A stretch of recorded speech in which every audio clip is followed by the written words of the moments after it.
the worst enemy to America, and the worst enemy to the black man. The liberal elements of whites are those who have perfected the art of selling themselves to the Negro as a friend of the Negro, getting sympathy of the Negro, getting the allegiance of the Negro, and getting the mind of the Negro. Then the Negro sides with the white liberal, and the white liberal uses the Negro against the white conservative, so that anything that the Negro does is never for his own good, never for his own advancement, never for his own progress. He's only a pawn in the hands of the white liberal.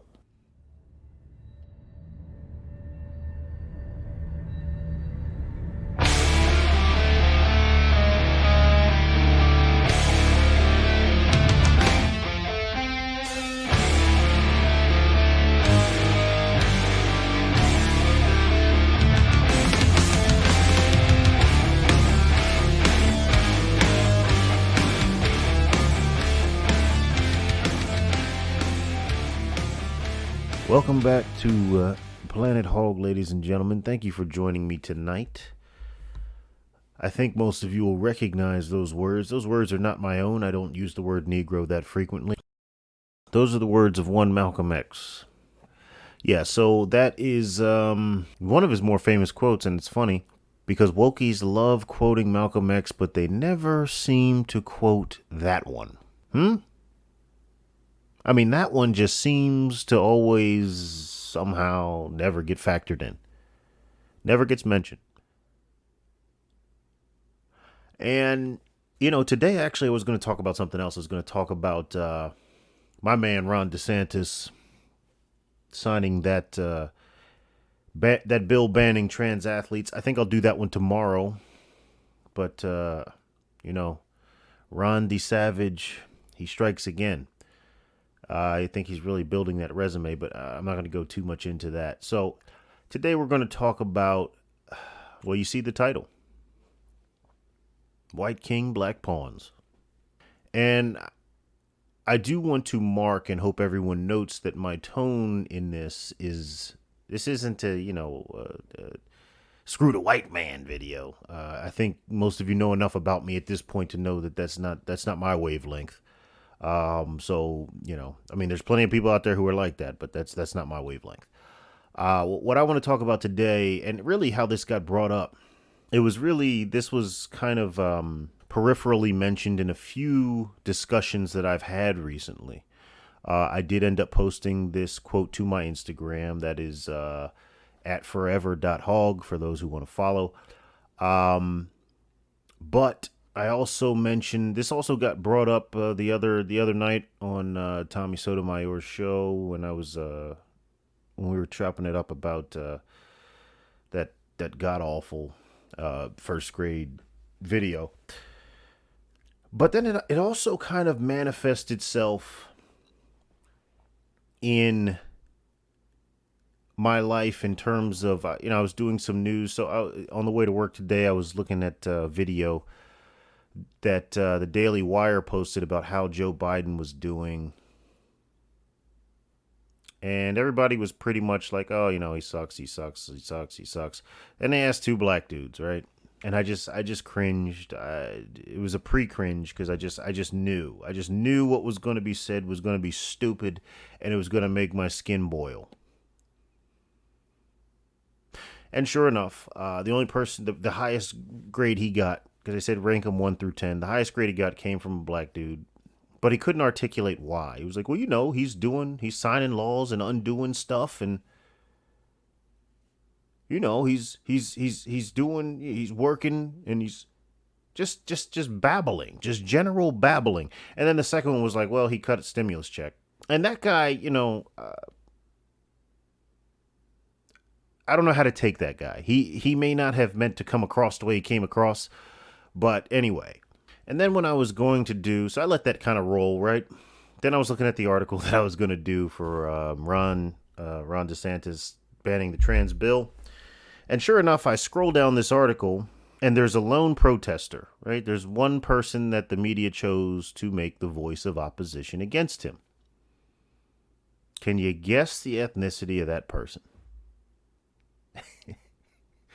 If you guessed a black person, you're correct. Right? Black with blonde hair and just all fucked up. And I said, okay, I'm just gonna have to address this now. So we can move on to something else. And I can be satisfied that it has been addressed. So, white king, black pawns. What we're talking about today, ladies and gentlemen, is how the left, how they've weaponized their agenda. And please notice, whenever they have some kind of deviant agenda that they know is going to be vehemently rejected by the general public, by the general masses, they put a black face as the spokesperson of it. They always parade out a black person, usually a black woman, but it can also be a black man, usually a gay one. And I have to, again, as I said before, I'll say it again. I'm not mad at the Democrat establishment for doing this. I'm not mad at the liberal establishment for doing this. I'm mad at the suckers who keep falling for this. I'm mad at the black people that continue to allow themselves to be used as pawns to push an agenda that is literally working against them. And we're not just talking about, LGBTQ. We're not just talking about trans. We're not talking about that. We're also talking about Black Lives Matter. We're also talking about the notion that, how many black people have you seen with American flags? Not very many, right? Because that was also an agenda, that this is not our country. Which I do not understand how any black person aware of the history of black people in America would even think to thumb their nose at America. That is extremely disrespectful to the people who came before you that literally died and were killed and fought and worked and were enslaved so that you could what? Then say, fuck this country? See, and that's the problem with some of these people. They never really think things through.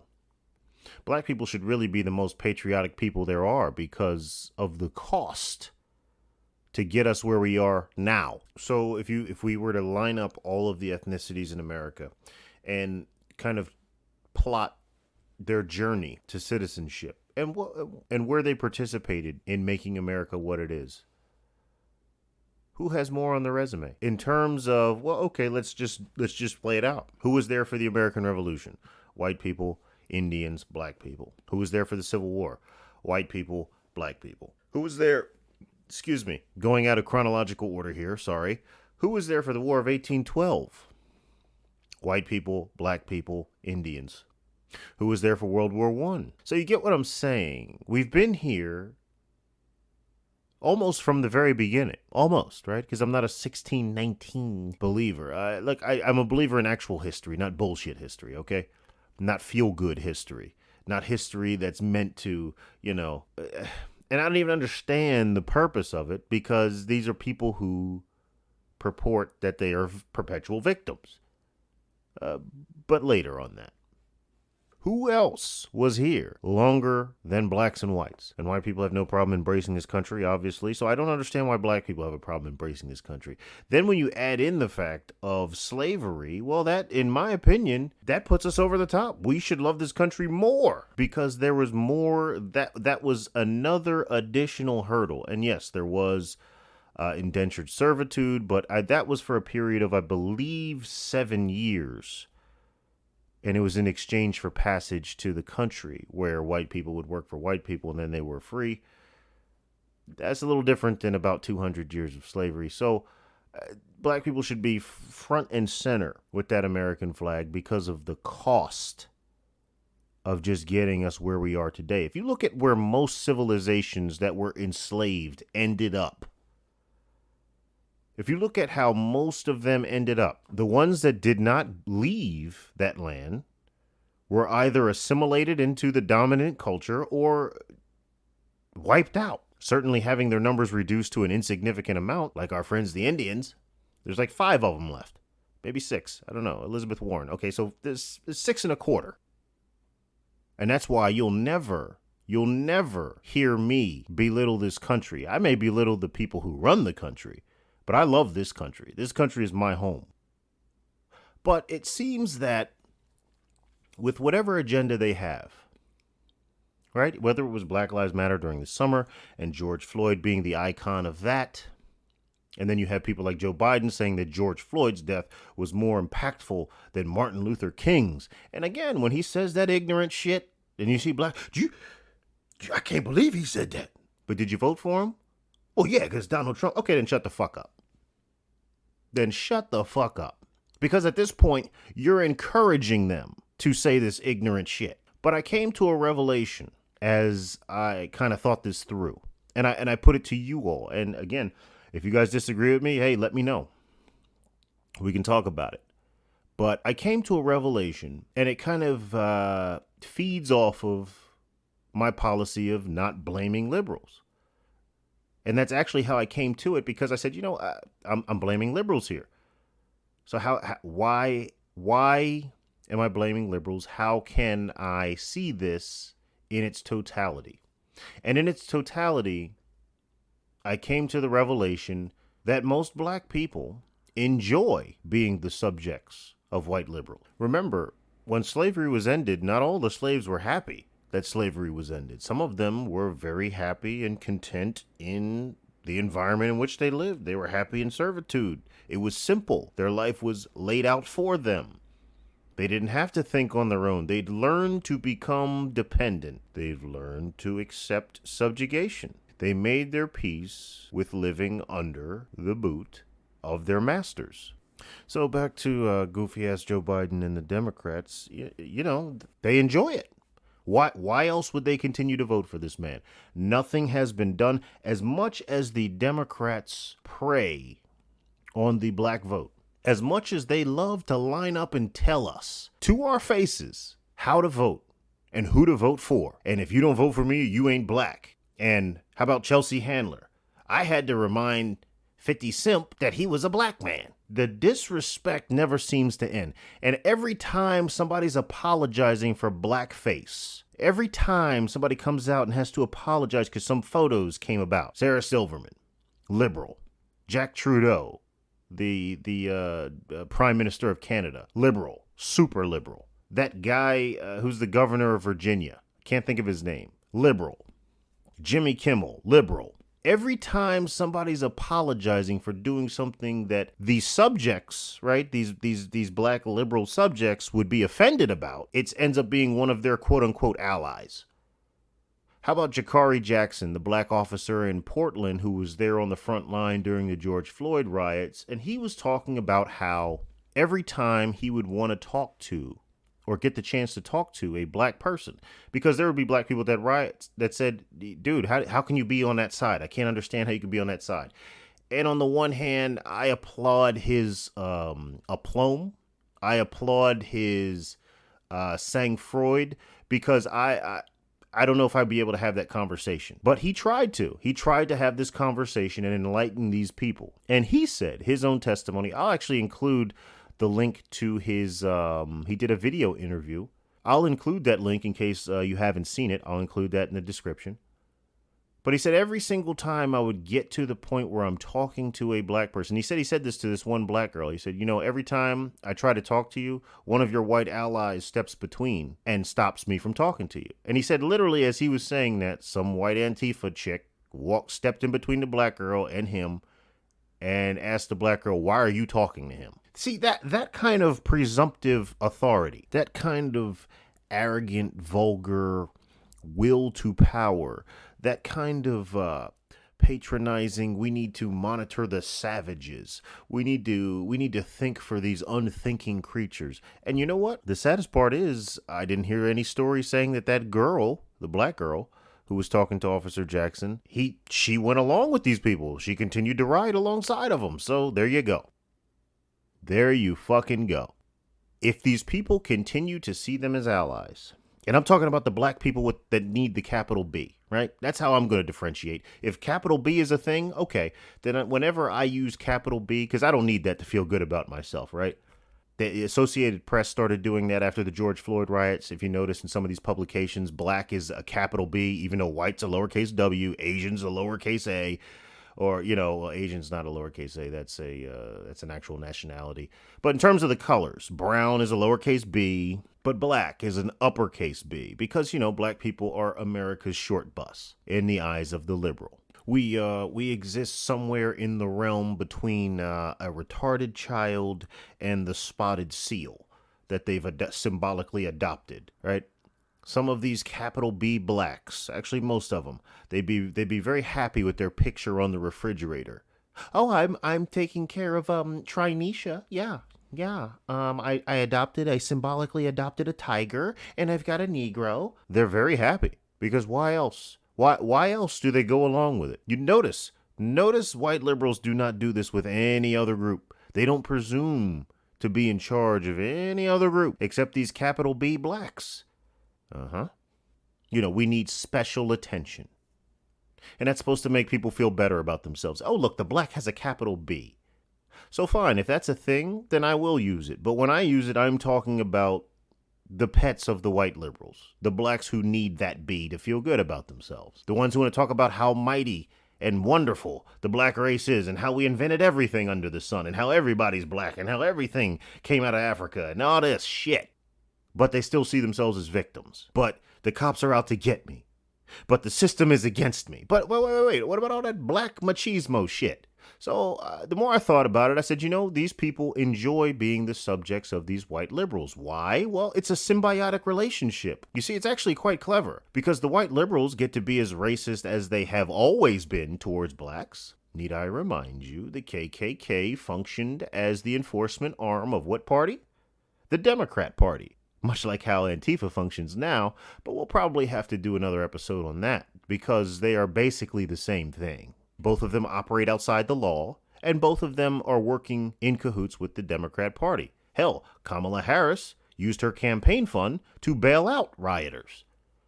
This is also documented. And just like the government of the time of the Klan's reign of terror, the government of today doesn't say anything about Antifa. Just like back then, the government didn't say anything about the Klan. Why? Because you're working for us. You're keeping those people in line, black or otherwise. Hell, let us not forget, the Klan was actually invited into the White House. Yeah, maybe you didn't know that.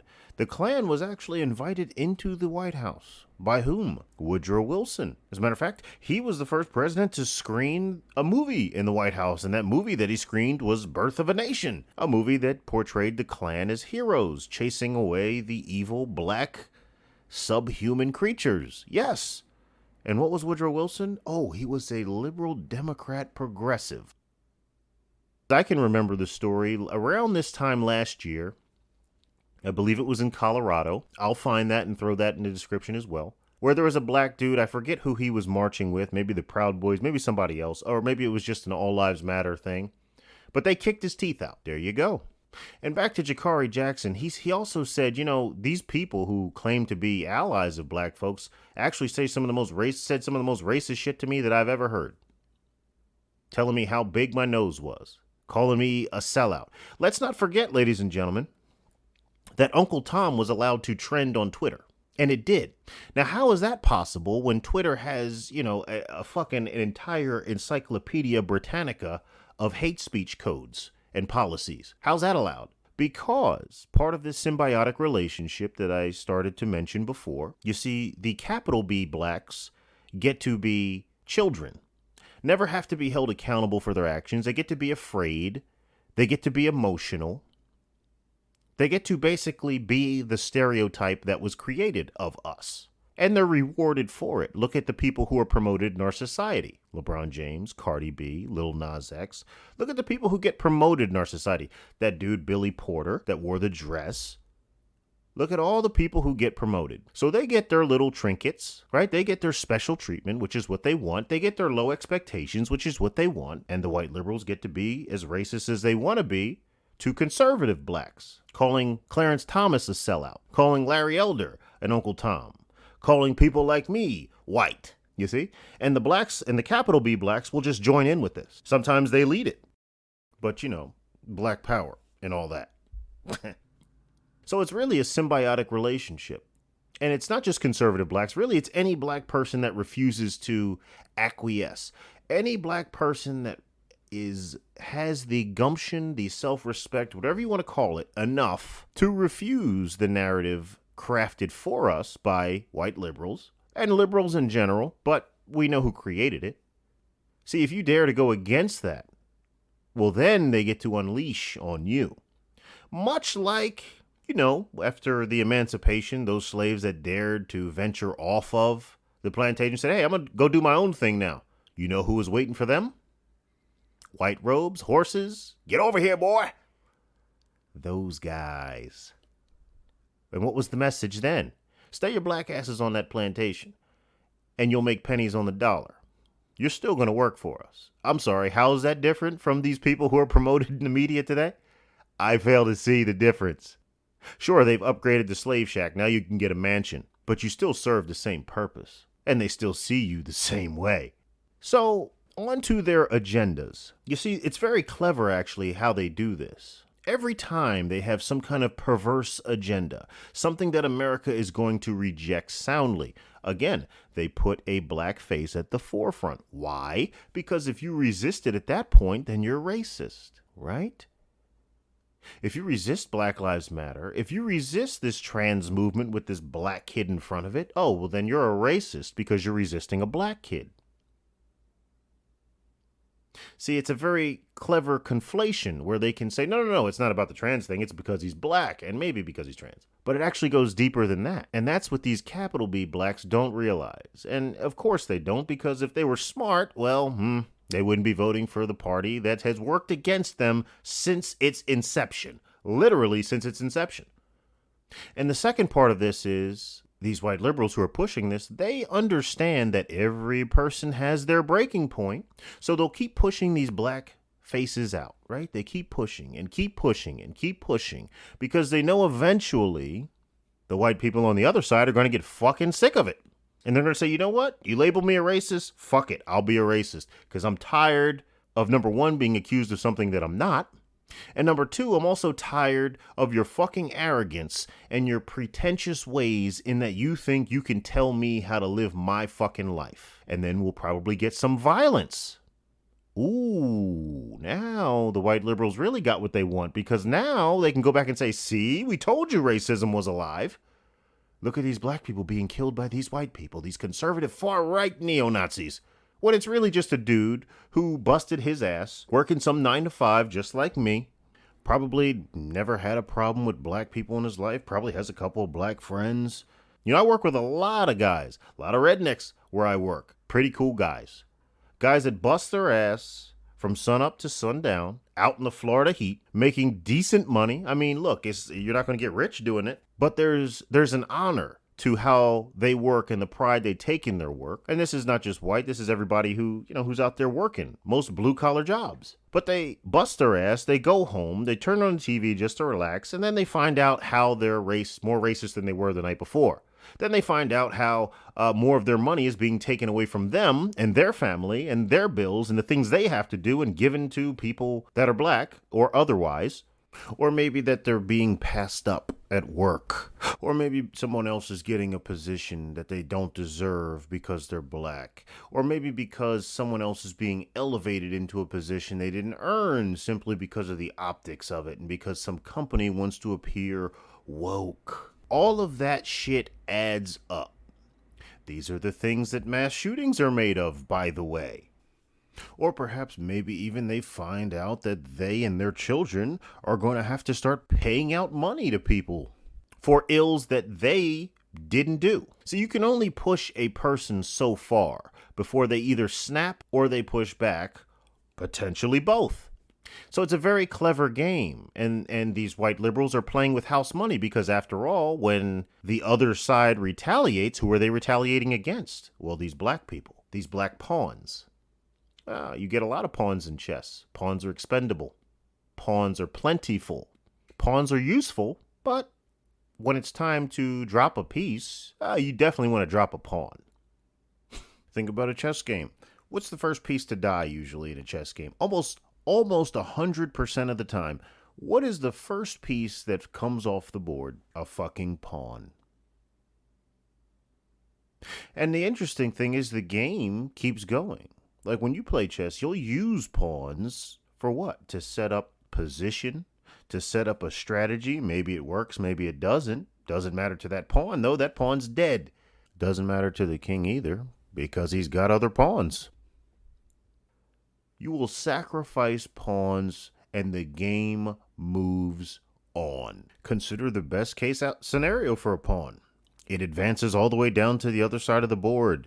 And then what happens? It's sacrificed for something more significant. It's sacrificed for a more powerful piece. So even in its apex, it only serves. So then they get their headlines and they get to say, see, racism is alive and well. That's why you need to keep voting for us, black people. See, that's why those other blacks on the other side are sellouts. They're selling you out because they're allied with the enemy. When in actuality, the capital B blacks are sleeping with the enemy. It's a very clever game. But what then of you and I? What then of the free-thinking blacks? Well, at that point, in my best estimation, we become a proxy for the rage of the people who we were once friends with, because at that point, they're pissed off. They don't give a shit anymore. I mean, you see mass shootings. Are they selective? You see when people get angry. Are people typically selective in their rage, or do they just unleash it on whoever and whatever is nearby? See, that's why I am speaking up about it. Because I refuse to have to get into that's how it happens. You see, it's one of us. It's me at a gas station in some small town where some guy who I just described, who really wasn't racist for most of his life, but now he is because he's sick of being pushed around, and who can blame him at that point? And all he sees is a black face. He doesn't ask me what my political affiliation is. So he decides he's going to take that anger out. And maybe that day I don't have my head on a swivel. Maybe that day I don't have my 9 on my hip. And maybe that day I die. But I wasn't his enemy. Won't matter at that point. And then you know what's worse about that? Then the media gets to go through my history and see that I'm a Trump supporter, see that I'm a conservative, and then I become a mockery. I don't become a mockery, I become a laughingstock. They make a mockery of me. And then all these capital B's get to go on Twitter and call me a coon and a sellout and all this, and pretty much laugh at my death when it was in fact caused by them. And these capital B's just never seem to quite figure out how badly they're being played. And there again, like I said before, some of them have figured it out and they're okay with it because the payoff is satisfactory. And that is why, ladies and gentlemen, when people say, oh, you know, black people just, we need to come together so we can get ahead. No, you need to get ahead, i.e. a brain, so you can get it together. Anyway, ladies and gentlemen, that's what I got for you today. I appreciate everybody tuning in. Be sure, for those of you who just tuned in, I'm over on Rumble as well, and also at Planet Hog, because I've already gotten flagged once for talking about these kinds of special blacks. Anyway, I appreciate everybody for tuning in. Hope everyone has a wonderful evening, and until the next time, peace.